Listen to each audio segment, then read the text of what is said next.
Imagine living your life after 50 and feeling energized and excited about your future. Welcome to the Women in the Middle podcast, the podcast for women who are ready to figure out what they want and create the life they deserve. Here's your host and master certified life coach, Susie Rosenstein.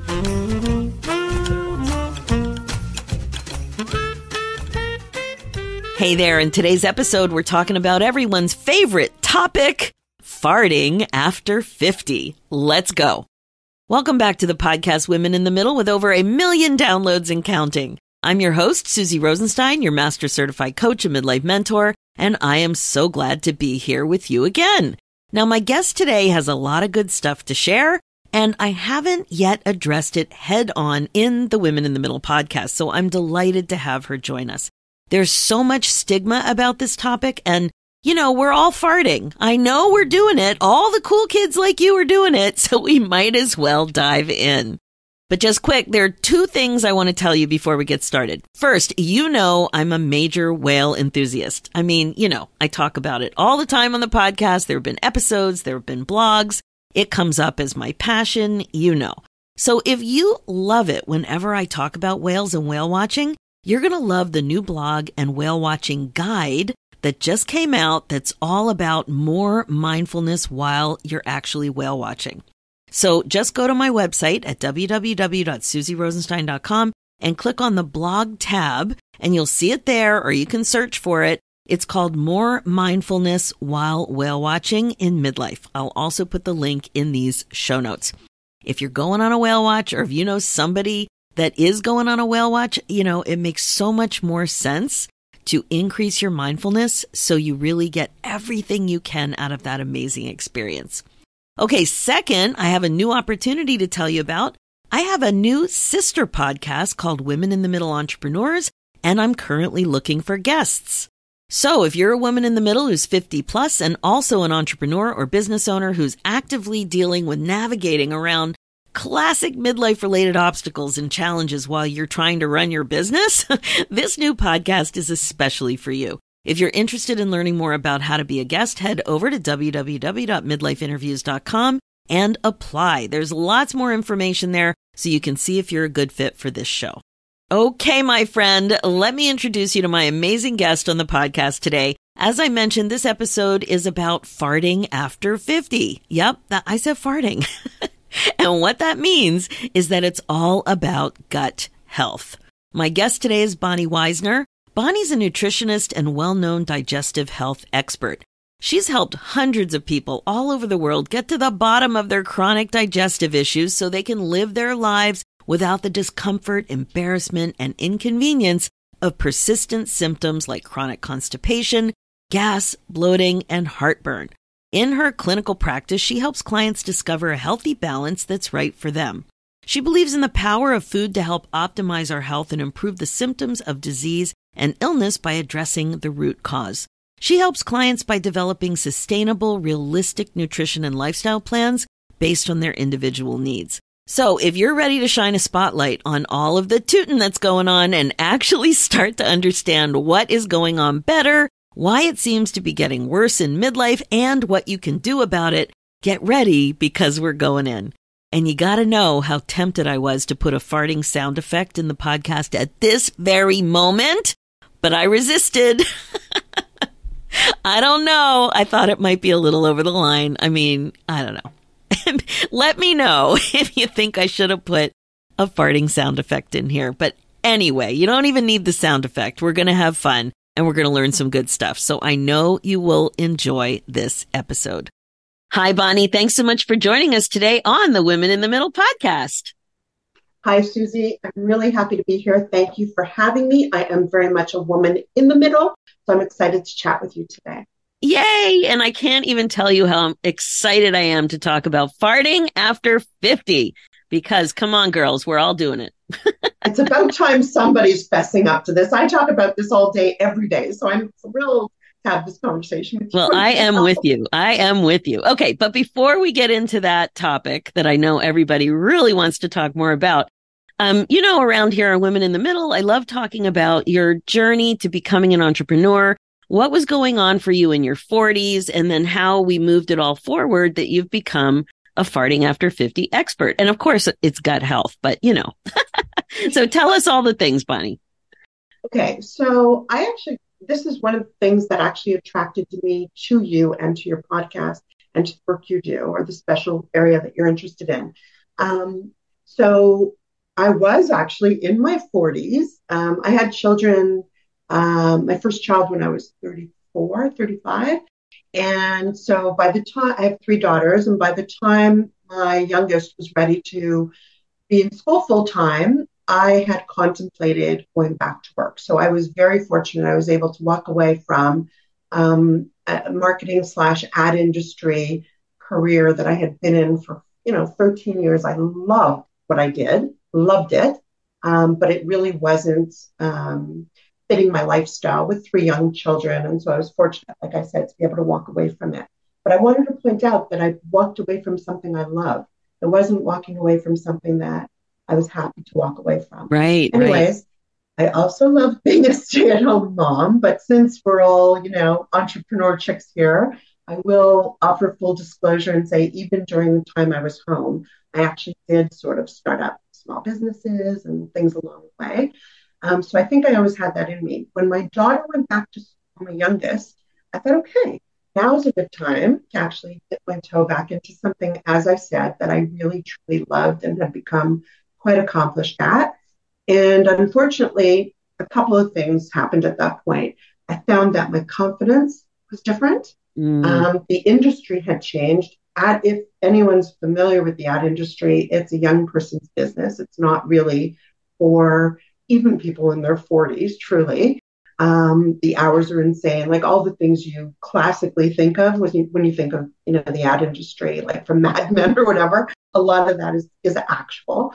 So it didn't really gel. So I thought, okay, I'm going to do some contract work. And I did actually, I did successfully secure some of that, but it wasn't the same as what I was doing before. And so I wasn't really sure I was going to go all in on that, and I didn't.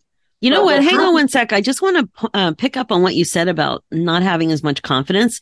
I'm having a little flashback. I always have little flashbacks with my guests because we're all about the same age. Yeah. After going back after a maternity leave to my job, and I remember sitting in an office meeting room and totally not being confident about articulating my thoughts. So when I was speaking, I found it wasn't so natural anymore, and it didn't have the confidence, not just, I've been talking to babies, and to be able to speak clearly and concisely, I felt very shaky about it. I don't think I've ever really talked about that before. It really was a flashback just now. So you raise a good point, because first of all, we all remember vaguely, and I'm remembering this, hearing you talk too, there's a slight bit of like overexhausted brain fog, right? So you're not as sharp as you typically were before. I actually was really lucky. I went back in between each of my three girls, between maternity leaves to go back to the job that I was in. I had great clients. But again, you don't walk out the door at 5:00 in the ad. You just do not, right? And right. That sounds like a big giant disconnect. I'm so glad that you recognized that. Yeah, it was just the fit wasn't there anymore, unfortunately. And anyways, but after deciding that I wasn't really going to go back, it wasn't like the thing that I loved about it wasn't any longer there, basically. Like it wasn't suiting me anymore. So then I started doing things like, okay, maybe I'll just like get a job, like any job, kind of just to fill time. And then, you go onto places like Indeed.com, and like, here I was, somebody who was basically running one of the top 3 marketing ad businesses for one of the top 3 fast food chains in the world, to now suddenly going on to Indeed.com, and no disrespect to anyone who does administrative work at all. That was never my strong suit, actually. I give people credit if it is, but suddenly feeling like I was unqualified for jobs that paid a heck of a lot less than I was used to earning. Right. So it really was a bit of a mind game, right? And then I decided that, okay, now I felt like I was at a crossroads, and I wanted to do something kind of meaningful that connected to things that were important to me. I have a history of inflammatory bowel disease, Crohn's, and was always interested in nutrition. Kind of the idea of food being a medicinal thing. Having gone through the system medically with Crohn's, I always felt disappointed in the type of information that I was receiving. So I kind of was now thinking, not for the first time, by the way, but truly, sincerely giving thought to going back to school and studying to become either a registered dietitian or a nutritionist. So at that point in my life, it made more sense to go back to school to study at the Canadian School of Holistic Nutrition. It fit a little bit more with my philosophy around things and also wasn't as intense, for lack of a better word. And so that's what I did. And fortunately, I literally was super nervous about doing this. Wow, I was excited because I love to learn like you do, and probably most of the people listening do. But I was nervous about failure, honestly, Sure. like whether I could actually go on. You had to study about a minimum of 10 to 12 hours a week outside of class time. And this was in person, right? It was in person, yeah. Wow. It was part-time in person, but it was a big deal because I was the type of person going down the business route who basically, as soon as I was able to drop sciences in high school, no parental involvement, I was out of it, right? So now I had to go back and revisit that and take things like chemistry and physics and biochemistry. And I was nervous about that. That takes so much nerve to do what you did. I guess so. But at the time, I just felt nervous. And the school was amazing with me. I don't know why, but I approached them and said, look, maybe because I was literally one of the oldest students in the program, but I approached them and said, look, I don't know 100% about this. I'd like to kind of go one course and see how I do. And if my memory serves me correctly, that worked for at least the first few courses. It was fine. And I was all in. I mean, I was in love with sitting in class and learning and about what I was learning. So I mean, it ended up working out for me. I did do it, like I said, part-time, but the studying piece, like you could find me at my spot in the library during the day while my kids were at school. It was intense, but it was invigorating. Wow. Yeah. And then when I graduated, I have to say, this is where the benefit of age and experience helped me, because a lot of young women, I actually take on interns from the school that I graduated from now, because we don't learn a lot about how to be in business as a practitioner at school. And because of my background and because of my life experience and my professional experience, the benefit was I really did feel well positioned to create a business out of this now. Oh, I love that you said that, because one of the topics we talk about quite a bit on the podcast is this idea of transferable skills, that we're not just older, we're older and wiser. And all of your experience in advertising, in corporate, in business, you've met so many people, you had so many experiences, and you're just like a human with more trips around the sun, with like an interest in it. So of course you were ready to roll. That is great. And I find that so many of us we don't appreciate the value we bring by our experience that may be a soft skill. Yeah. Some of them are hard skills, some are soft. It's so true. And if I had seen ahead to that, if I had actually, again, it was a confidence thing. So it's kind of a mindset, right? Yeah. Because if I had seen ahead to that, I wouldn't have been as nervous as I was. I would have looked at it as acquiring more layers of more knowledge, which is ultimately what it was. So I can't say enough about how much the experience worked out, certainly in favor. Having said that, it's not easy to start any business. So I don't want to make it sound like, don't worry. Absolutely. Oh my God. It's not for the faint of heart, but you definitely had, you had a bit of a jump start, even though, like you just said, you would never think of it that way, but you noticed, I would imagine, within a year or two that you had that going for you. Yeah, because I had ideas about what to do, how to develop business. I remember though, so I was 50 when I graduated and when I started my practice. So I've been doing this for almost 9 years now. And when I finished, I this is weird actually, but anyways, I had never been like on the inside of a holistic practitioner practice, right? I had never been to see, or sorry, I had been as a patient once to see a naturopath, but I didn't know how these businesses work. So I approached a holistic healthcare office and applied to be kind of a receptionist, like just to see how this all worked on the inside. Sort of That's so smart, like a paid internship. before I was the worst receptionist. I just want to say that. So ultimately, I worked into trading office space for like helping them with their marketing, their web like stuff and everything, which was a Brilliant. whole other story. But it was amazing because I was now surrounded by very successful and experienced naturopaths and chiropractors and acupuncturists. So I was actually modeling what I saw. You could see, because a lot of people think that allied health services, like especially holistic practitioners, don't necessarily have viable businesses, nutritionists in particular, because there's no like jobs for holistic nutritionists, right? Per se. And so it was really valuable, again, just to see people doing it in real time and like very successfully. Oh, I So love that. I, yeah, I love that too. I really was so encouraged by that. However, going back to the 50 and just graduated piece, there was a woman who actually was a holistic nutritionist, also sharing space in that office, great group of people. And she and I were talking very early in that when I joined, and she said, she was about 5 years older than me, and she said, yeah, it takes about 5 years to sort of really get going with a practice. And I was like, oh my God.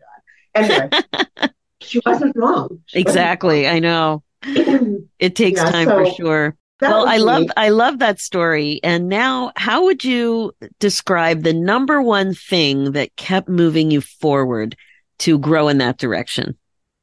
I think part of it is a personality thing. But when I speak to people and they ask me this question, I always say, don't let your fear hold you back. If you have an idea about something, anything, could be personal, could be professional. If you have, I mean, I love learning and I like doing new things and I kind of do like, but the fear could have very easily, it probably did. I think I had, like I said, I had this whole idea of going to explore nutrition as an education at least 2 years before I started. And for whatever reason, I didn't, Oh my right? God, Bonnie, fear held me back for 5 years. Right. So my biggest advice or the thing that I learned about myself, not just for this, but even other things that I encounter now, is just do it afraid. Like don't wait till you're not afraid. Do it when Right. you are afraid. And the world's not going to crumble. Like in fact, it'll probably be Well, amazing. yeah, and you won't die. You won't. It'll be scary. Yeah. But fear is just an emotion, like the other hundreds of emotions we have that are created by our thoughts. So even thinking something that helps you appreciate that fear won't kill you is Yeah. is usually, and I'm not talking about true life or death situations, obviously. Yeah. But yeah, to just really challenge yourself on fear. And what I always say is, do you like your reasons for making the decision you're making? So if you realize that you're not doing it because you're scared, is that a cool enough reason for you to make Right. that decision? If you like your reason, fine. If you don't like your reason, then you can challenge yourself a little bit. Okay. So Yeah. we have that fear to, thank actually, because here you are helping women over 50 with farting. So let's talk a little bit about what is going on in menopause and when we're over 50 with everything down there and gas and bloat and farting and everything. What's happening? Okay. It's a great question. It really is an important question to ask because we don't talk about it a lot. But I work predominantly with women who are kind of peri and menopause aged, helping them with their digestive issues. The reason that I think a lot of people aren't aware of why women in our age bracket actually have this challenge, and actually I've read estimates I think the estimate is so about 10 to 13% of the average population actually has issues with digestion, everything from IBS to just chronic digestive issues. So not once in a while bloating, like all the time issues, Wow. right? That's a pretty big number. It actually exceeds the number of people who have cardiovascular issues, for example, right? Wow. Yeah. But I believe, but I've read estimates that suggest that women in peri and menopause age brackets, that number jumps up to around 38 to 40%. And I've read estimates that go as high as 75%. So I don't think there's an absolute number that's been tracked. However, for obvious reasons, we don't talk about it. No, But we I can don't. tell you, Except in our family when our kids make fun of us. yeah, exactly. God forbid, or make fun of the husband, who's openly farting or whatever. Oh, But totally. We totally but make fun of that. there's some fundamental reasons for this. One of them is our diet. I mean, standard North American diets are not really, gut supportive. They're not health supportive, so they're certainly not gut supportive. But I think among our age bracket for women, one of the most significant connections, there's two actually. If you think about two classic things for women in menopause, one of them is you'll speak to women and they'll tell you that their anxiety is heightened, right? They feel Yes. more stressed than ever. Even women who are heading into like the beginning stages of retirement, who have children who are out of the house, adult children, are still feeling a bit unsettled. That's one reason. So there's anxiety. And what's the other major complaint? Sleep, right? Our sleep Totally. is Yeah. disrupted by hormone imbalance. So there are very significant connections between both of those areas of lifestyle, I'll call them, or whatever, of life and gut health. So gut health affects both of those things. So your gut and your brain are intimately connected. We know that there's a relationship, the pathway between our gut and our brain that causes both anxiety, depression, and gut concerns like actual dysfunction of digestion. And we also know that in sleep, quality and length of our sleep could impact our gut function because it actually has an impact on, not to get too technical, but the composition of our gut bacteria, which is very, as we know now, we're learning literally minute by minute, is very significant to not only our gut health, but to our overall health, right? Systemic health. So those are the two significant reasons why women at this stage of life actually are experiencing things that are chronic, bloating. A lot of people will consider even weight gain or weight loss are two things that can be connected back to gut function because of the absorption issues, and I'll explain that in a minute if you'd like. Anyway, I'm still processing this because I was running through, what is she going to say? What is she going to say? What are the top two things? I would have never guessed anxiety and sleep ever. But I wanted to just start with, if you could define what exactly we're referring to with gut. I don't even know what's included in gut. For sure. So our body sustains itself based on the nutrients that it receives, right? So you can eat and eat meat, but you're not necessarily going to get all the nutrients that you require if your body's not breaking it down and absorbing it well. So based on the numbers, the percentages that I just spoke about earlier, it seems that for women in our age bracket, a lot of people are actually having difficulty with that component of it, the absorption or the breakdown. Digestion, gut health, is twofold. First of all, gut health, I guess these days, is actually determined by the integrity or the balance of bacteria that exists in our microbiome. So that's the technical part of it. But from a functional, and that does affect function as well, but from a purely functional point of view, we see food, we start to salivate. The enzymes that are required to break down food start in our saliva. Carbohydrates are broken down there.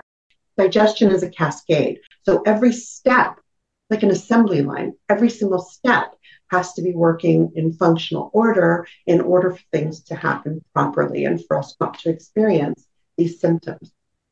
that are really just fallout from faulty digestion, right? Mm.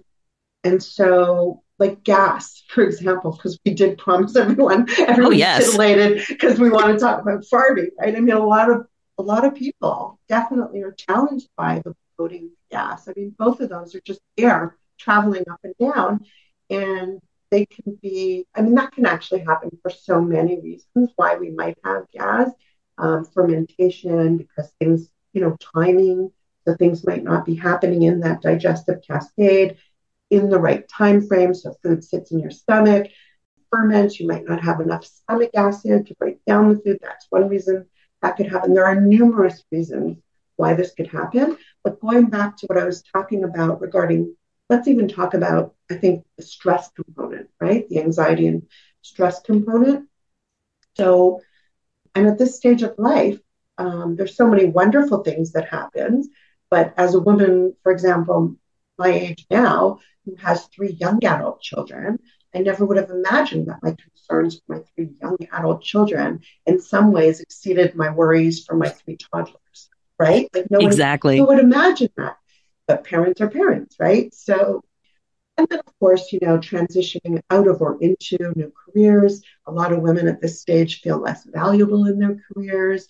Uh, Relationship issues. I don't need to tell you all the issues, like you hear them all the time. Yeah, and we interview a lot of people experiencing this stuff too.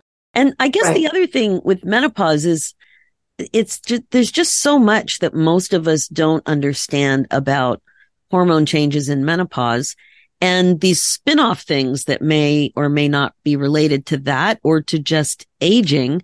So one of the biggest shocks I had over the last 2 years was I used to be a dairy lover. Mm-hmm. I Oh, was a yes. person, I would go out to eat with people and, everybody around me would have 10 million concerns and have to discuss all their dietary issues, sensitivities, allergies with the waiter. And I was always the one, oh, nothing. I got nothing. Bring it on. No problems at all. And then, oh my God, things really changed. And now I have a dairy problem. Yeah. And it turns out I'm not alone in that with being my age and having Yeah. a dairy issue. So Yeah. we aren't that aware of what the statistics are and the things that could likely happen because of hormones, because of aging, because of menopause. And we're unaware and disconnected from our thoughts and feelings anyway. So feelings, not just emotional, but definitely emotional, but also physical. There's a huge disconnection with our autopilot lifestyles and the narratives Yeah. we tell ourselves about why things are happening and whether we've been trained to minimize things and not talk about things. And it's just a big confusing mess with the disconnection, the Yeah. unawareness, the ignorance. Yeah. Listen, Help you know us. what? People are so busy. So I think Yeah. that people's intentions are really good around trying to. I find women I work with, and probably you too, um, they're very motivated, right, to do the right things. Everybody at this stage of life, you have a natural inclination towards trying to be a little bit more hands-on or preventative about your health, right? Those are the options. You're either that way or you're sticking your head in the sand, right? There's very little in between that I come across. But in order to do that, it's not just information, it's action.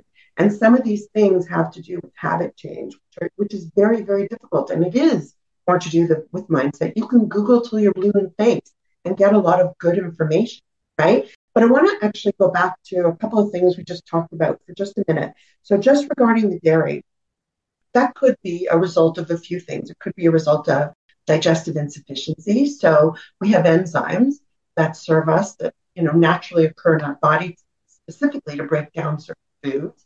But what people don't realize is that over the age of 40, from a physiological perspective, our body actually produces less of these resources. So like the inclination towards osteoarthritis, which is an aging concern, right? Our body isn't designed to live forever or to sustain forever, right? To be viable forever. So that's one potential reason. But the other reason is, I mean, there's a whole bunch of controversy around dairy in general in North America. I'm going to stay away from that one. But the other reason is that, just as an opinion, this is my professional opinion, when it comes to dairy or food intolerant reactions in general, oral intolerance in general, like we do tend to overdo it on certain foods, right? And the Yeah. portion is the poison.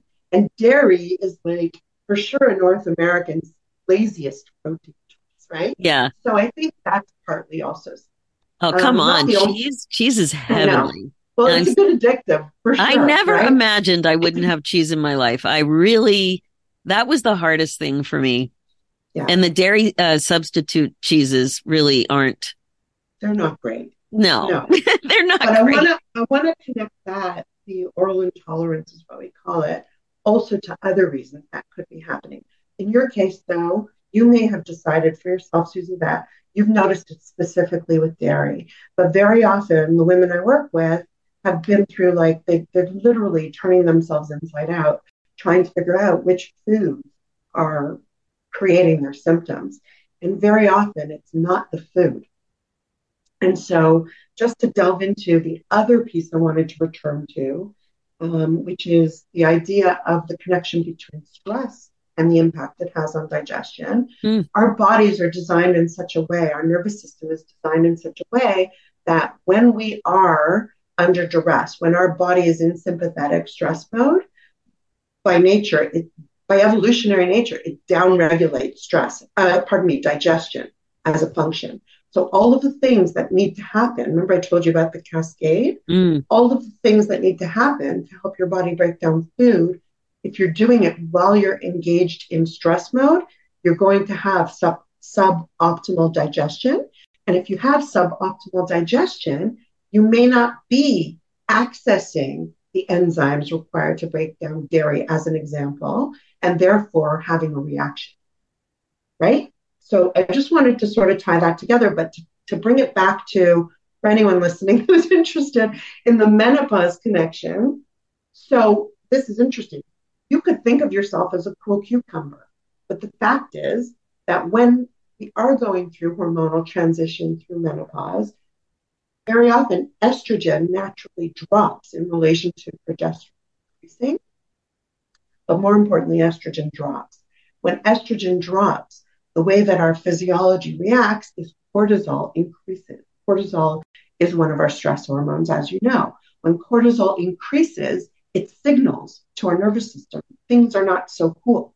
And so, again, digestion could be impacted because we mm. slide out of parasympathetic mode into sympathetic mode, which isn't good for digestion.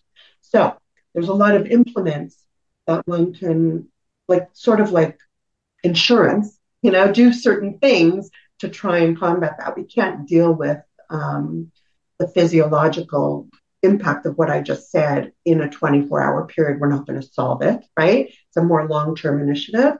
So even like looking at the digestive piece as a vulnerability, and if you think of it as a teeter-totter and really weighing heavily on stress management techniques on the other side of the teeter-totter, just to hold up digestion is a good strategy. So So things more like massages is what you're saying. I think I would go for that for sure. More massages, definitely, especially if you don't want to fart in public very often. You know?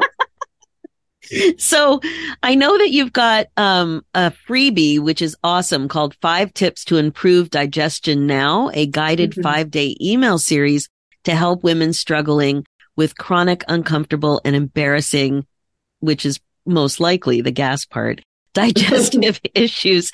Can you talk to us about a couple of those tips? Absolutely. So, I think I alluded earlier, or you had said as well, sometimes it's about starting with the simple things. Even if you look back to what we were talking about when I entered into going back to school, right? Bite off what you can chew. It becomes overwhelming because we do Google and we find all the information and then Yeah. we think we have to implement everything. It's really counterproductive. So this series actually takes you through simple things like hydration. Hydration is critical to a good operating digestive system, and most of us don't hydrate well. Like the old adage of trying a regular size adult needing between 6 and 8 pure glasses of water a day, and by pure I just mean not coffee, juice, and other things, and pop as hydration with just water. is a very real thing. I mean, water helps nutrients travel where they need to go. Water helps, loosen our bowels, et cetera, et cetera. So that's like a simple one. Yeah. Um, Another area, well, they're sort of related, two other things that this series helps explain and help someone implement is two other things that are significant to optimizing digestion. One is most North Americans have well below what the required amount of fiber is in their daily diet. And so paying attention day by day to trying to get enough fiber in your diet is really, really significant. That alone could sometimes change the whole landscape for somebody. And variety. We tend to eat a lot of the same foods all the time. Yeah. And if you go back to what I was saying about our microbiome is, hundreds of trillions of bacteria that are living organisms that also have food preferences and requirements. So if you eat the same food all the time, you're not necessarily nourishing all of the good bacteria in your gut. So those are two, I mean, they're pretty easy actually, if you're given proper direction to try and change fairly quickly. Oh, yeah. What are a couple of great sources of fiber? Oh, well, I mean, chia seeds, fruits and vegetables will still always be the most nutrient sources of fiber, right? I don't think people realize if you're a raspberry lover, this will make you happy, but a half a cup of raspberries has probably the highest amount of fiber per serving of almost any fruit or vegetable. I think it's 7 grams of fiber in a half a cup of raspberries, which Wow. is pretty high. Who doesn't like raspberries? They're delicious. Yeah, absolutely. Grains get vilified, right? Based on the whole old-fashioned low-carb model of looking at diet. And grains are an excellent source of fiber, but when you are choosing grains, multi-grain. So try and mix, again, going back to the variety piece, don't only always have wheat. Try and look for more fiber-dense grains. Just to give you a couple of examples, I mean, things like kiwis. Kiwis, people don't realize, are a good source of fiber. I love learning about little ways to get a good shot of fiber that are delicious. Yeah, really important. So you don't always have to lean on supplements for fiber. The truth is that the nutrient density that we're missing is mostly existing in the fruits and vegetables that we're not eating. And we're not eating enough of it. So, and, some of us living in where we live in Canada or in the northern part of the hemisphere, for example, where you go through winter, or seasonal unavailability of certain fruits and vegetables. I just want to say fruits and vegetables are great frozen. There's no nutrient concern about that. So lean on those options so that they're always available. We don't want stuff to go to waste, right? Right. Yeah. So I guess what you're saying, not only will this help with bloat, generally speaking, but it sounds like you're also talking about pooping more regularly. 100%. Yeah. Yeah. Fiber is the key, and hydration. So again, depending on who's listening and what your diet is like, if you mostly have protein and carbs, for example, right? And you're really fiber is a carbohydrate, just to be clear, but I'm talking about a lot of going through the Tim Hortons drive-through for breakfast and that's a muffin and coffee or whatever. Like if you have a lot of simple carbs in your diet and you're trying to do right by your digestion or your constipation issue by adding fiber, which is really the best strategy, always remember to add water. Even if you're drinking 6 to 8 glasses of water a day, because you could end up more bloated and more constipated by adding fiber without hydration. I'm really glad you brought up this water thing. I've had water on my goal list now this is my 2nd year, and it is a challenge to drink the recommended amount of water. And I have some friends who are good at it. And I have heard over and over that they chug the water in the morning. Like they just have it part of their morning kitchen routine, and they don't just have one glass, but they do a fair chug and get it's kind of like exercising in the morning concept that once you do it, it's out of the way. It's true. Yeah. And not only that, but we wake up naturally dehydrated. Right. So I actually advise my clients to keep a glass of water by their nightside table, so even before they have their coffee or they even that's good. brush your teeth, because you won't believe about 98% of the people I talk to in their intake form, for example, say they wake up unrested, feeling unrested. Part of that is dehydration. So you'll notice that if you have a glass of water, try it. Upon waking, you will feel more energized when you get out of bed. Quite interesting. And actually, Susie, our listeners can't see this, but I'm about to send you, it was going to be a surprise, but I'm going to make your life easier by sending you a Shift nutrition glass that actually will help you monitor because it has like the additions. Oh my gosh, it's beautiful. Thank you. Well, Bonnie, this has been great. And I know that farting's never going to completely go away, but farting is funny and we have to keep the humor as midlife women. So do you have any recommendations on how to lean into the humor of the whole farting thing? Honestly, I think the only thing we can do is laugh and also make other people comfortable by being more open about it. There's so many things we go through at this stage of life, right? Through menopause, not just farting. There's so many things we go through that we don't talk about. And so I think just talking about it with our girlfriends, even, takes sort of the limit off of it. Yeah, right? the stigma, definitely. The stigma away from it. I think just be the first one, and I assure you, your friends will laugh and they'll also feel comfortable then sharing their story about things like that. The other thing is, the reality is that,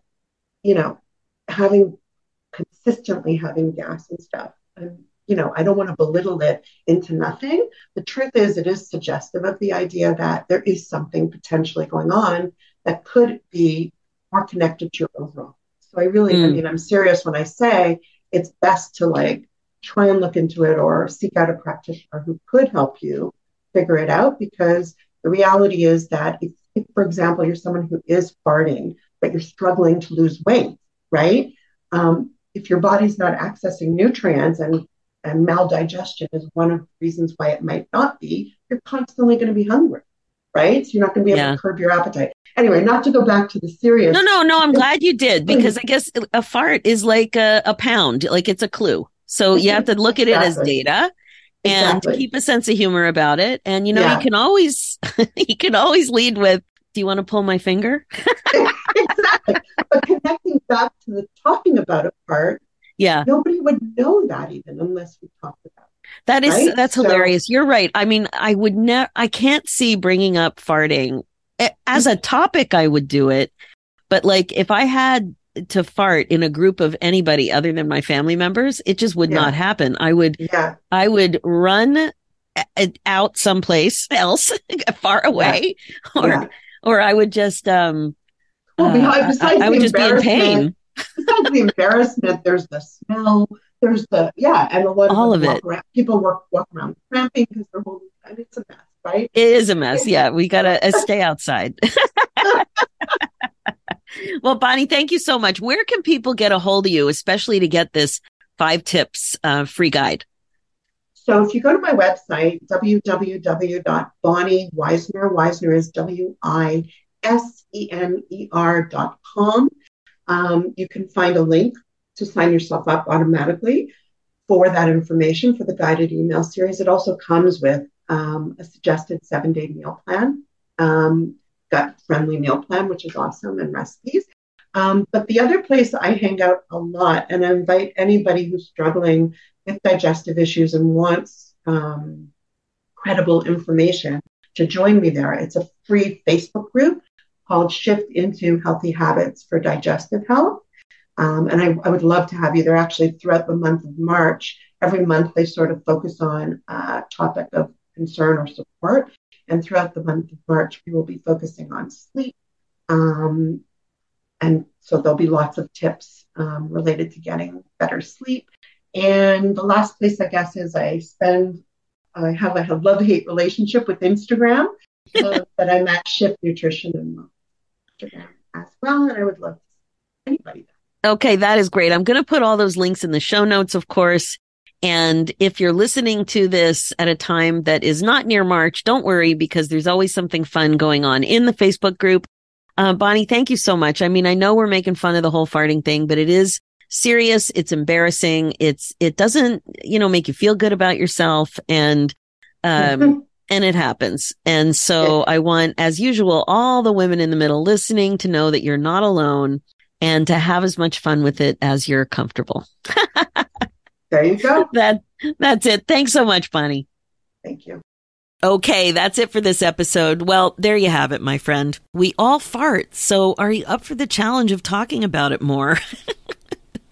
I'd love for you to let me know what happens when you're out for a glass of wine or a coffee with your girlfriends and you bring it up just for fun. But seriously, it's a thing. And just like the focus I placed on your pathetic panties on a few episodes over the years, I knew this was important to talk about. Menopause symptoms are real. Stress and dehydration are problems. Bad sleep is a thing. We need help. So Bonnie was quite clear that food is sometimes the issue, but it's not always the issue. And, it's really worth getting some professional support to help you sort it all out. Because this has really been a thing for me personally in the last 2 years with dairy. I've really started to appreciate the mindfulness piece of it. How present are you when you eat, right? Really think about it. How connected are you to the way you feel when you're eating and after you're eating? Like all of it. What is your morning routine? How mindful are you of how you feel and the difference in your energy and general feeling depending on your routine? What you're eating, what you're drinking, just all the things you're doing. How well are you sleeping? Are you eating at night? What else is going on with you and your body, and how disconnected are you? I found I was quite surprised at how disconnected I was when I started to feel differently, and then, eventually not so great. It seemed so murky and unclear, but I really was kind of oblivious to the puzzle pieces and how they fit together. I just remember how it all came out for me, and it seemed like it was sudden. But when I think back, it wasn't sudden. I either didn't notice what was going on or I was ignoring or minimizing or poo-pooing it. No pun intended. Well, maybe there's a pun intended. You know what I mean? Like I wasn't taking it seriously, and murky is the best word I know to describe how it was just blurry to me. It was not an obvious cause and effect. Now, of course, you can get better at all of this stuff too. It's one of those things we work on when you do coaching and mindfulness work. It's all part of becoming the woman you want to be and having fewer regrets. Why wouldn't you want to do more to help yourself feel better?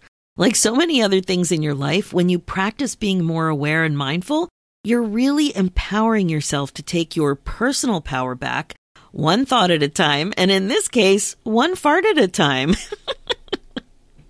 Okay, as you know what? Farts are funny, as we discussed, and I just can't help myself. It's so funny.